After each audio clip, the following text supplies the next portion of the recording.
আসসালামু আলাইকুম। আমি এই মুহূর্তে কিছু একটা আপনাদেরকে বলতে চাই। আপনারা অবশ্যই শুনবেন।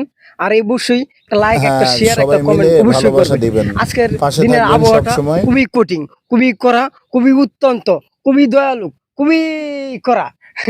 যা কিছু বলতাছি আবোল-তাবোল হইলে মাফ করে দিবেন। এটাই আমাদের শিক্ষার অনুভূতি।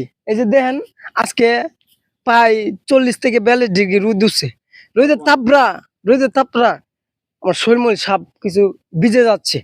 এই যে দেখেন, এই যে পুষ্কুনির আঁশগুলো উপরে উঠে যাইতেছে, পুষ্কুনির আঁশগুলো উপরে উঠে যাইতেছে রোদের টেলায়, দ্বিগুণ রোদ। এই যে মনে করো এই গ্রাম অঞ্চলে যদি নাই থাকতে পারি, নাই ব্যবহার করতে পারি, তাহলে যে অত্যন্ত দয়ালু গাছগুলো, এই সেবাগুলো আমরা কোথায় পাবো? আর ঢাকা শহর তো এইগুলো নাই, সেক্টর অন্য হিসাব। আর গরম আর গরম আর গরম, হা হা হা হা। এটাই বাস্তব, এটাই বাস্তব, এটাই বাস্তব।